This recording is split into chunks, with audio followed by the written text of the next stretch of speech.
Hey everybody, welcome to the Kamasi, Washington review. Harmony of Difference is the title. This thing is so beautiful. When I first heard the first single, I believe it is called Desire, off of We Transfer. They did an article/film kind of photography thing with him. I was just blown away. I was so ready for it. It sounded like a new kind of blue album from Miles Davis, and now this was like a modern reimagining of it. Kamasi Washington has this very distinct jazz style that is instantly recognizable through all his releases. Not only manages to kind of make his own golden era of jazz, but he totally pays homage to the really heavyweights.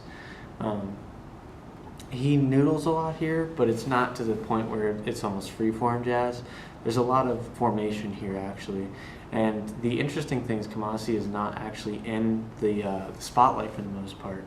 There's moments where he takes a step back and lets his other band members, from the upright bass that begins Desire, the first track, or from the pianos that play here, slash the keyboards, to also the strings that take over on the end on Truth, at the end of Harmony of Difference, where Kamasi really just takes a step back and kind of lets this vision grow. It's not to say he's not present on this album, but he really does take a step back. And it's a nice change from what he did in the past, but on this I think that he really succeeds in making a really well-rounded project that has a lot to offer. From the first track I was already interested, as I said, but Kamasi really puts a modern spin on the old jazz classic, where not only can really play these fantastic arrangements, but he also does it very well and very professionally. The final track, called Truth, is my favorite track here, to be honest, just because it does include so many different levels and so many different variables in it. It goes from being a rampaging, screaming, orchestral mess of sound to being a really soft-spoken and subtle and gentle kind of movement. And Kamasi just does a fantastic job. I cannot stress this enough. This is one of my favorite jazz releases that I've heard, and actually one of my favorite releases to come out within the past couple months, honestly. I'm going to be revisiting this project over and over again, week after week, because I know it's going to be different with each listen. Kamasi does a great job of being able to step away from the spotlight and being able to step away from the highlights and kind of just like play very atmospheric style saxophone.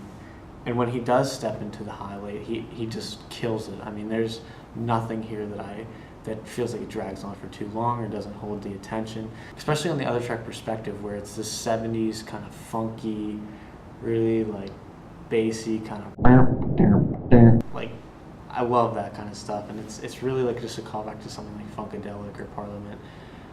But Kamasi does it in a new way, and that's what I love about his style, is he takes all these older ideas and just shifts them around and kind of decides how he wants to put them together.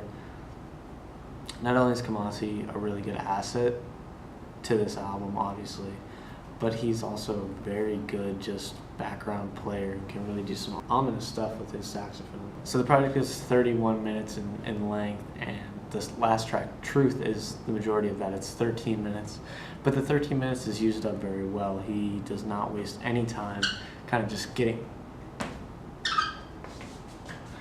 he doesn't waste any time just slowly getting into the action, which is nice, because the gentle build-ups really add to the anticipation and the tension before finally is ready to explode.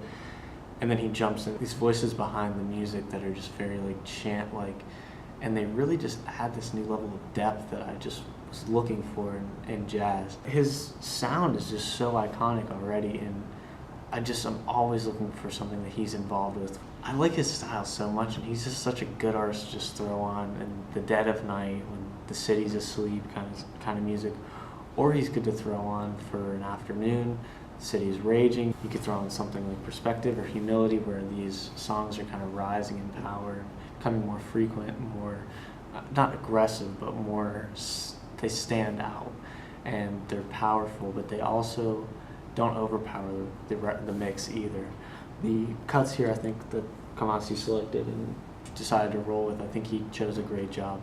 And I really can't just praise this album enough. It's one of my favorites of this year. I know it's only been out for a week, but it really is super, just something I will continue to recommend. And as I said, the final moments of harmony and difference are really just as beautiful as the beginning.